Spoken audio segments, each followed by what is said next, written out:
자, 우리 하나님께서 여러분 한 분 한 분에게 평화를 부어주시기를 간절히 바랍니다.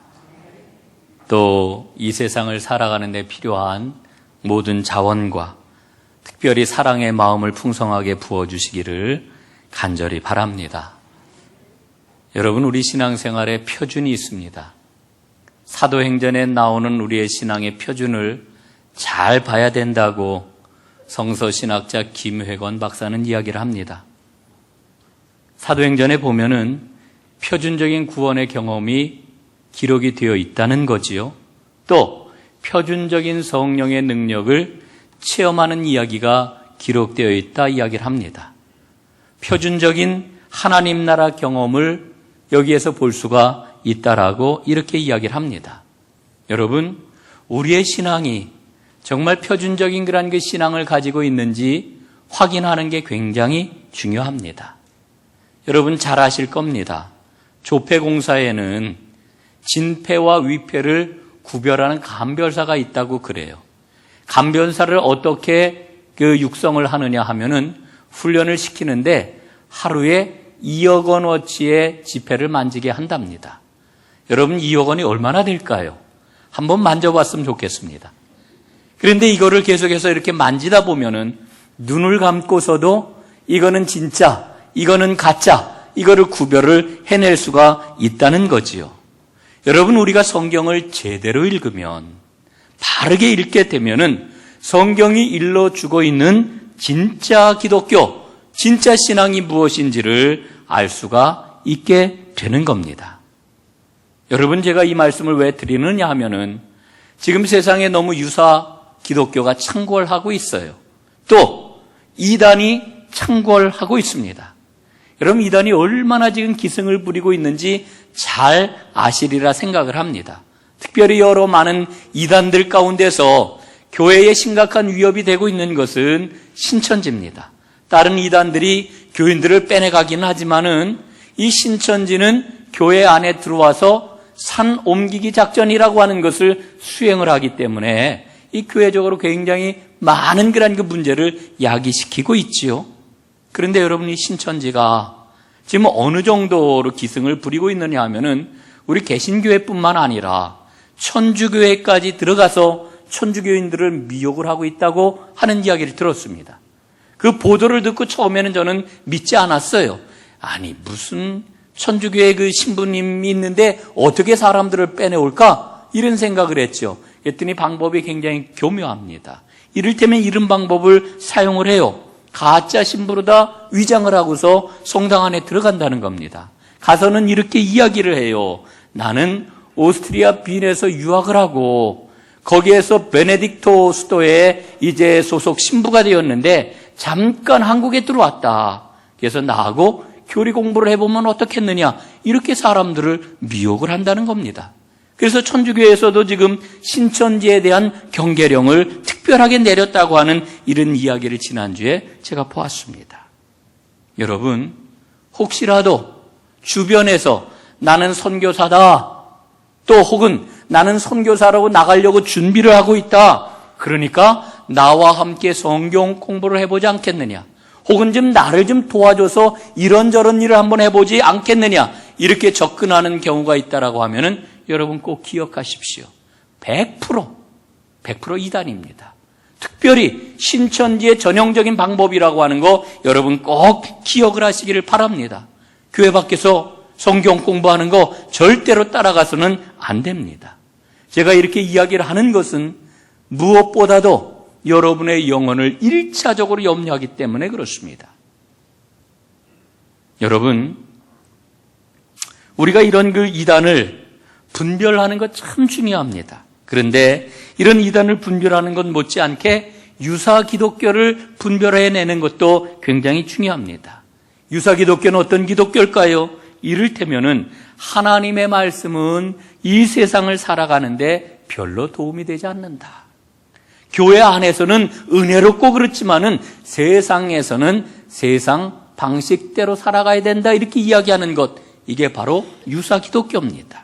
혹은 하나님의 말씀은 나에게 오로지 축복만을 가져다 주는 말씀이다, 이렇게 이야기하는 것도 유사 기독교입니다.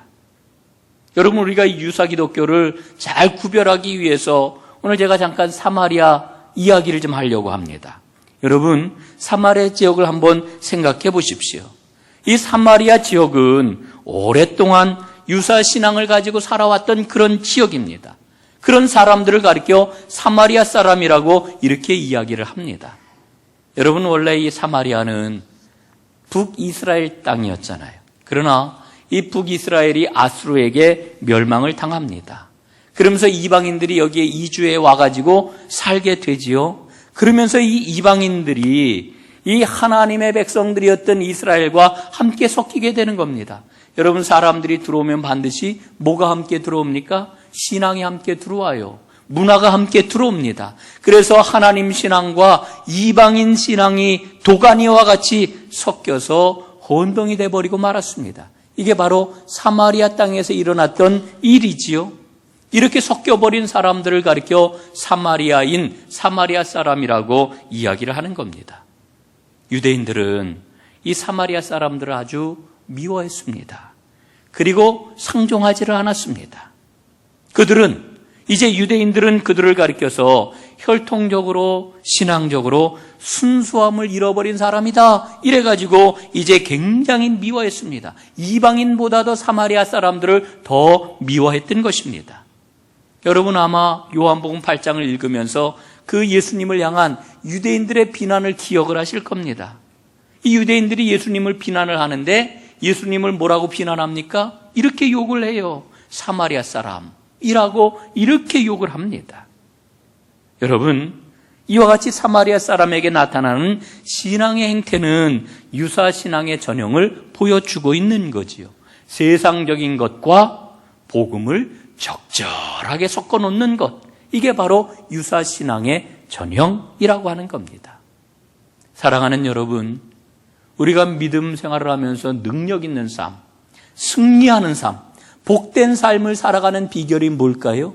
유사 신앙으로부터 벗어나 진짜 신앙을 붙잡고 나아가는 것입니다. 여러분이 우리가 진짜 신앙을 제대로 봐야 되는데, 그러면은 이 유사 신앙이 아닌 진짜 신앙은 과연 무엇이겠습니까? 오늘 저는 본문에 나와 있는 사울의 모습에서 진짜 신앙의 전형을 찾아볼 수 있다고 생각을 합니다. 여러분, 그게 뭘까요? 고난입니다. 고난. 여러분, 제가 고난 그러면 왜 신앙생활을 하는데 고난 이야기를 할까? 여러분, 고난을 감당하게 될 때에 이게 진짜 신앙이요, 단단한 신앙이요, 흔들리지 않는 신앙으로 나아갈 수가 있게 되는 겁니다. 사랑하는 여러분, 이 사울의 회심 이야기를 보면은 정말 엄청난 그 드라마가 그 안에 있는 것을 보지 않습니까? 사울이 예루살렘을 떠날 때는 정말 멋지게 떠났습니다. 호기롭게 떠났습니다. 다메섹에 가서 예수 믿는 사람들을 다 잡아오리라 이러고서는 예루살렘을 나섰지요. 그런데 여러분, 그가 중간에 예수님을 만났습니다. 회심을 했습니다. 복음의 정수가 무엇인지를 알게 되었습니다. 그리고 예루살렘에 돌아오게 되었을 때에는 여러분, 사울이 유대인들에게 핍박을 받고 유대인들이 죽여 없애려고 하는 그런 그 사람이 되어가지고 망명자가 되어가지고 다시 예루살렘을 떠나게 되는 거지요. 여러분, 이 두 장면을 생각을 해보면 정말 놀라운 일이 아닐 수가 없습니다. 여러분, 어떻게 이 두 장면 사이에 일어난 일이 무엇이길래 사울에게 이와 같은 그런 그 모습이 나타나게 되는 걸까요? 오늘 19절에 보니까요, 이렇게 기록이 되어 있습니다. 사울이 다메섹에 있는 제자들과 함께 며칠 있을세, 이렇게 말씀을 하고 있습니다. 여러분, 사울은 다메섹에 며칠 동안 머물러 있었습니다. 이게 무슨 얘기냐 하면은요, 이 9장 앞에 보면은 사울이 이제 다메섹으로 내려가다가 길에서 이제 호련한 빛 가운데 부활하신 예수님을 만나게 되지 않습니까? 그리고 회심을 해요. 그리고 눈이 멀어요. 그리고 다른 사람에게 이끌려가지고 다메섹으로 들어가게 됩니다. 거기에서 아나니아를 비롯한 많은 그 여러 예수를 믿는 제자들을 만나게 되고 그들에게 복음이 무엇인지를 듣게 되는 겁니다. 여러분, 사울이 누굽니까? 당대 최고의 성경의 그런 학식을 갖고 있던 그런 사람입니다. 사울은요, 당대 최고의 권위를 자랑하던 가말리엘이라고 하는 그 분 아래에서 학문을 닦았던 그런 사람입니다. 여러분, 가말리엘은 최고의 랍비였고 최고의 존경을 받는 그와 같은 사람이었습니다. 그래서 이 사울은 성경에 아주 능통한 사람이 되었습니다. 여러분, 여기에서 성경이라고 이야기하는 것은 구약 성경을 가리키는 것이지요. 그는 구약 성경에 능통한 사람, 엄청난 식견과 안목을 갖고 있는 그와 같은 사람이었습니다. 여러분, 그래 우리가 나중에 바울이 서신서를 쓰게 되는데 그 서신서를 보면은요, 사울이 갖고 있던 구약 성경에 대한 그런 안목들이 곳곳에서 빛을 발하고 있는 것을 우리가 보지 않습니까? 그런데 사울이 제자들의 복음 이야기를 들어보니까 무엇을 알게 되었습니까? 구약에서 말씀하고 있는 그 메시아가 바로 내가 만난 예수님이로구나.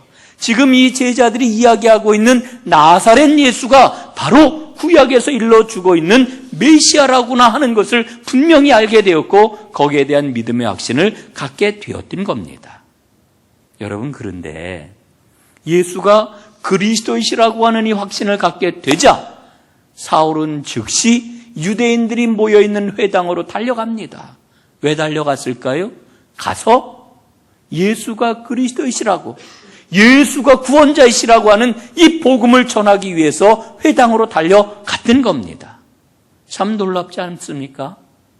여러분, 우리가 지난 주에 피플 퍼즐 세미나를 했어요.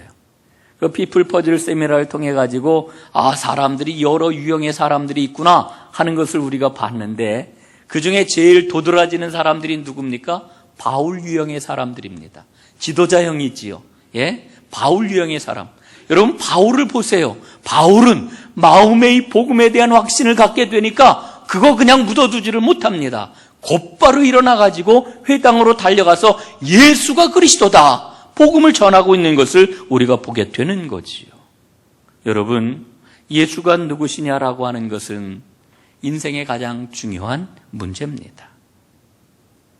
예수가 누구냐? 여러분, 여기에 대한 답을 이미 여러분과 저는 갖고 있지 않습니까?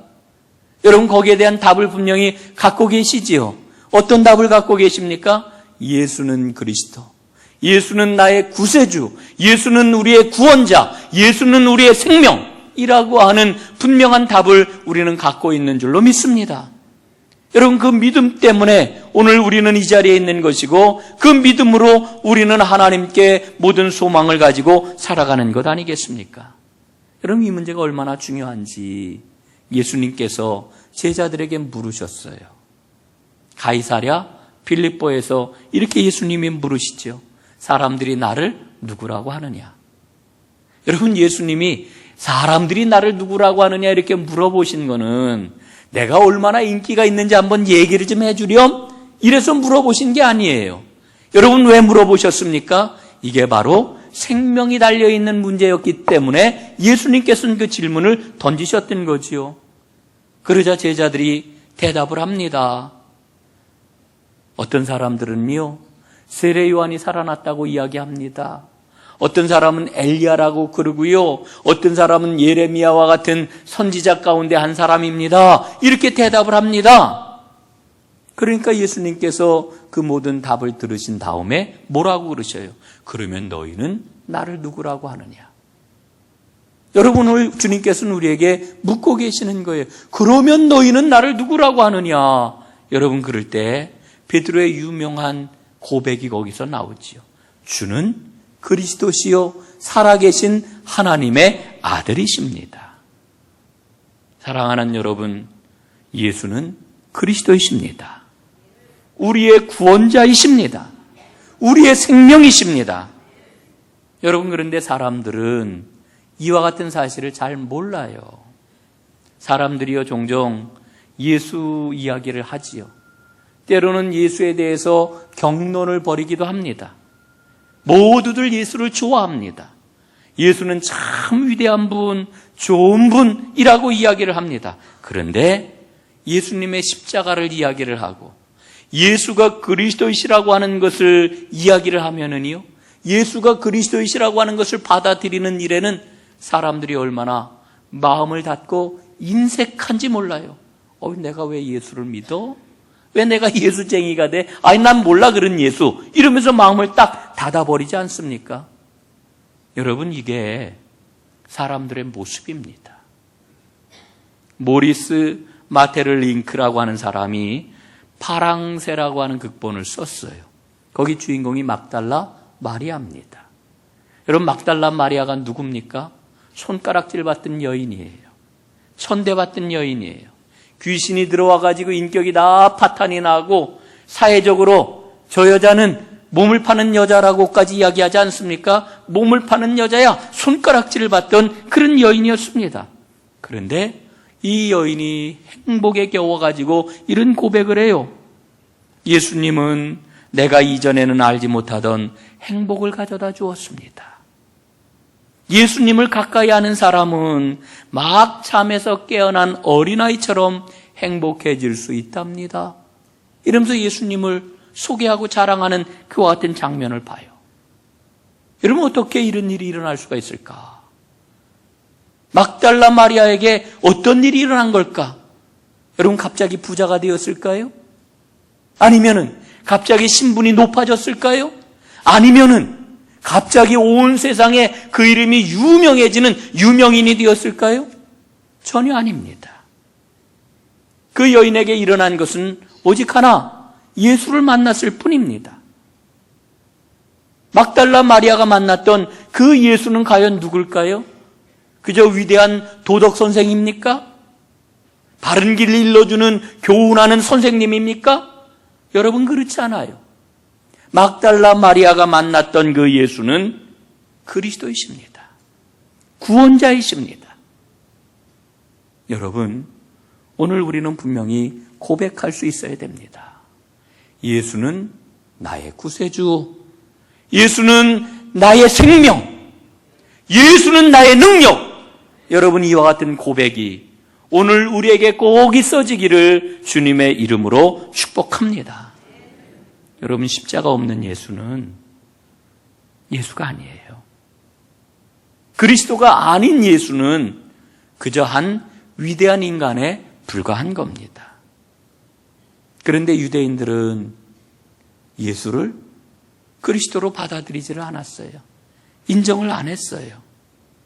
스데반을 죽였던 이유가 바로 스데반이 예수가 그리스도라고 하는 것을 증언했기 때문 아닙니까?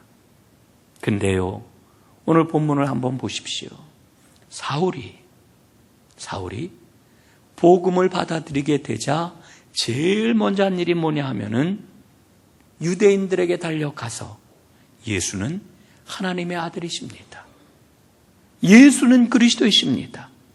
증언을 하고 있는 것을 우리가 보게 되는 거지요. 여러분, 사울은 정말 놀라운 믿음의 사람이었습니다. 여러분, 우리가 신앙생활을 할 때 우리에게 정말 필요한 게 뭘까요? 우리는 하나님 앞에 엎드릴 때마다 하나님께 무엇을 구합니까? 주여, 나를 좀 도와주세요. 나를 위로해 주세요. 주의 평화를 주세요. 주님, 이 문제를 해결해 주세요. 우리는 늘 이와 같은 마음을 가지고 주님 앞에 엎드립니다. 그런 우리를 외면하지 아니하시고 우리 주님은 우리를 위로해 주시고 힘을 주시고 용기와 소망을 우리 주님은 우리에게 허락해 주십니다. 여러분, 이 은혜가 오늘 여러분 모두에게 가득하기를 주님의 이름으로 축복합니다. 그런데 우리의 믿음은 이렇게 보살핌만 받는 믿음, 어린아이와 같은 이 믿음의 자리에 머물러 있어서는 안 돼요. 한 걸음 더 나아가야지요. 어떻게 나아가야 될까요? 독수리가 날개를 치며 올라가는 것처럼 담대함으로 주님의 사명을 감당하는 그런 믿음이 되어야 하는 거지요. 영적으로 성장해서 예수님을 따라가는 삶을 살아야 되지요. 여러분, 예수님을 따르는 이와 같은 삶을 살아가는 하나님의 사람들 꼭 되시기를 간절히 바랍니다. 여러분, 사울은 다메섹에서 예수가 그리스도라고 하는 증언을 담대하게 전하였습니다. 여러분 제일 깜짝 놀란 게 누구였을까요? 유대인들이었습니다. 아니, 이 사울이 지금 예수를 그리스도라고 지금 증언을 하다니 이게 있을 수가 있는 일인가? 그 여파가 너무너무 컸던 겁니다. 사울이 엄청난 일을 감당했던 사람이기 때문에 사울이 그렇게 얘기하는 순간 유대인들은 엄청난 위기의식을 느꼈던 겁니다. 그래서 대책을 세우지요. 그 대책이 무엇입니까? 사울을 없애버려야 되겠구나. 암살자를 세워요. 예, 성문을 지켜요. 결국은 여기 이렇게 있다가는 죽을 수밖에 없겠구나. 그래서 사울이 어떻게 합니까? 살해의 위협을 피해가지고 깜깜한 밤중에 성벽에 광주리를 달아 내립니다. 그 광주리를 타고서 간신히 탈출을 하게 되는 거예요. 그리고는 예루살렘으로 올라가는데, 여러분 앞에서 말씀을 드렸던 것처럼 예루살렘에서도 살해의 위협을 받게 되지요. 그래서 사울이 다시 피신을 한 곳이 바로 다소라고 하는 곳이었습니다. 여러분, 오늘 저는 분명히 말씀을 드립니다. 복음에는 반드시 대가가 따르게 되어 있습니다. 사울은 정말 엄청나게 앞길이 보장되었던 그런 사람 아니었습니까? 그러나 그는 예수를 믿고 엄청나게 고난을 받는 사람으로 바뀌어지고 말았습니다. 급전직하 인생의 비탈길을 내달리는 그와 같은 사람이 되고 말았습니다. 그는 핍박을 하는 사람이었는데 이제 예수를 믿고 복음을 전함으로 말미암아 핍박받는 자, 살해의 위협을 받는 자가 되고 말았습니다. 정말 생각해 보면은 기가 막힌 이야기가 아닐 수가 없어요. 정말 기막히잖아요. 예? 모든 사람들이 이야기를 했습니다. 아, 사울은 우리 유대교의 차세대 지도자. 사울은 대단해. 어쩌면 저런 열정을 가질 수가 있지? 그러던 사람에서 저런 죽일 놈, 진짜 사울을 죽이려고 하는 그런 일들이 벌어지고 있잖아요. 여러분, 그러나 오늘 여러분과 함께 주목하려고 하는 것은 그의 인생의 드라마가 아닙니다. 정말 우리가 주목해야 될 것은 사울이 어떻게 이와 같은 핍박을 받아들일 수가 있었느냐라고 하는 거예요. 어떻게 인생의 이와 같은 거꾸로 된 역전, 예? 가시밭길과 같은 그 고난의 길을 어떻게 그가 받아들일 수 있었느냐라고 하는데 우리는 주목을 해야 되는 거예요. 여러분, 어떻게 이런 일이 사울에게 가능할 수 있었습니까? 그것은 바로 예수 안에서 그가 진정한 생명을 얻었기 때문입니다. 인생의 진정한 가치가 무엇인지를 발견할 수 있었기 때문에 그렇습니다. 이걸 가리켜 우리는 예수님이 주는 은혜라고 하지요. 여러분, 주 안에서 새로운 생명과 새로운 가치를 발견하고 그것을 꽉 잡는 하나님의 사람들이 될 수 있기를 간절히 바랍니다. 우리가 사도행전을 읽어 내려가면은 두 가지 유형의 제자들이 나오는 것을 보지 않습니까? 첫 번째로는요, 예수님이 이 땅에 계실 때 예수님과 동고동락하면서 예수님과 지상사역을 함께 했던 12 제자들입니다. 또 하나의 사람들은 사울처럼 예수님이 부활하시고 승천하신 후에 부름을 받은 사람들입니다. 첫 번째 유형의 사람들을 가리켜 우리는 전통을 대표하는 사람이라고 이야기합니다. 두 번째 유형의 사람들을 가리켜 새롭게 그리스도의 임재를 경험한 사람이라고 이렇게 말을 합니다. 우리 기독교의 2000년 역사를 보게 되면은요, 언제나 동일한 원리가 적용이 되는 것을 봐요. 그게 뭐냐? 전통만 가지고서는 안 된다라고 하는 겁니다. 또 한 가지가 있는데 그게 뭐냐?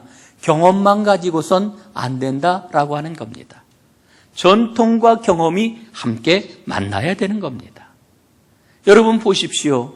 예수님을 따라다니고 예수님에게서 복음의 그런 그 정수를 이제 물려받았던 제자들이지만은 그 전통만 가지고선 충분하지 않았기 때문에 예수님이 뭐라고 그러셔요?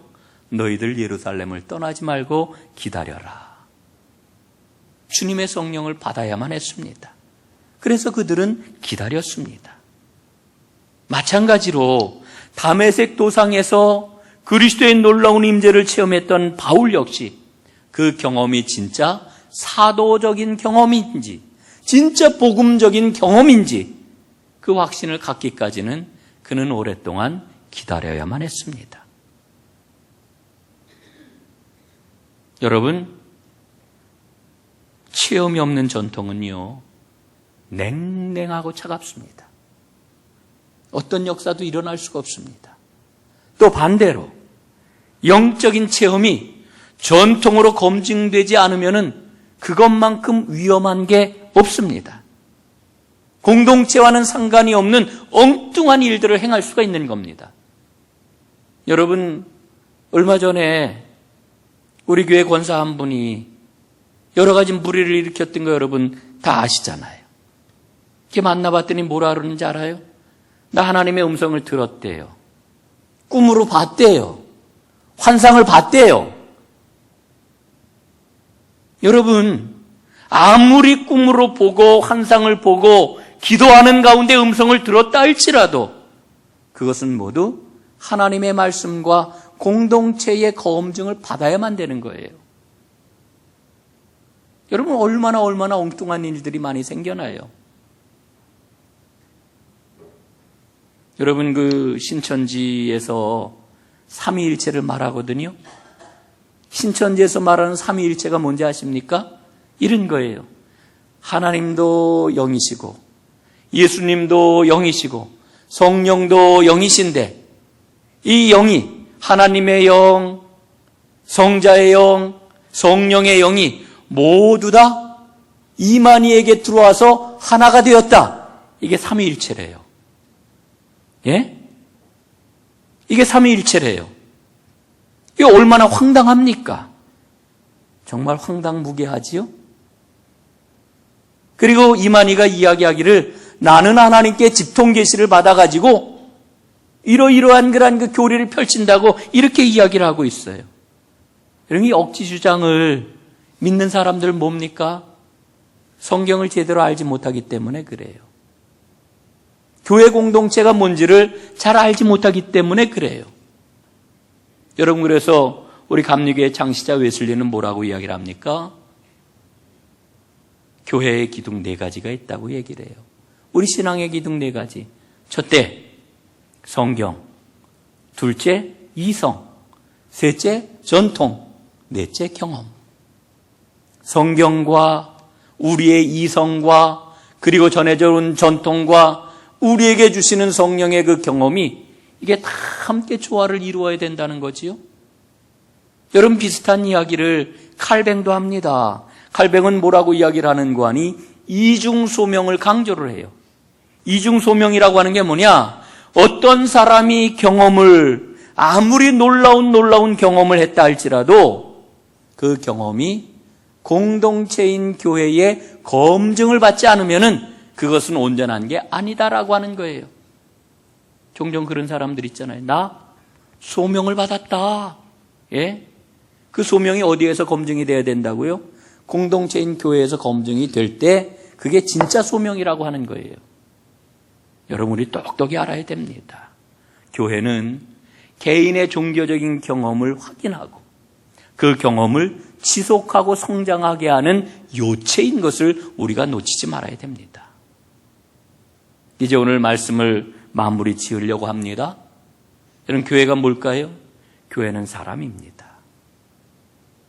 오늘 교회 이야기를 하려고 이렇게 긴 이야기를 했습니다.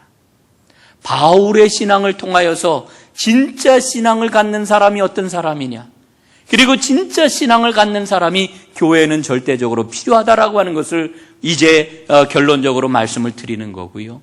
또 하나 우리가 주목하는 사람이 있는데 그 사람이 누구냐? 바나바입니다. 바나바는요, 예루살렘 교회가 사울의 신앙을 확증하는데 결정적으로 기여하고 공헌을 한 사람입니다. 예루살렘 교회가요, 사울의 이야기를 들었습니다. 사울이 예수님을 만났다고 그러더라. 거기에서 끝나지 않고 사울이 즉각적으로 나가서 복음을 전한다고 그러더라. 예수가 그리스도라고 아주 힘있게 전한다고 그러더라. 그리고 유대인들에게 핍박을 받는다고 그러더라. 이야기를 다 들었어요. 그랬는데도 불구하고 예루살렘 교회는 고개를 갸우뚱했습니다. 뿐만 아니라 예루살렘 교회는 사울에 대한 두려움을 갖고 있었습니다. 그래서 어느 누구도 사울을 만나려고 하지를 않았습니다. 그런데 바나바가 나서가지고 사울을 사도들에게 이끌고 옵니다. 그래서 사귀게 합니다. 사울의 이야기를 듣고 검증을 하게 합니다. 그래서 이야기를 다 들어보니까 그의 모습을 보니까 틀림없는 복음의 역사거든요. 틀림없는 하나님의 역사이거든요.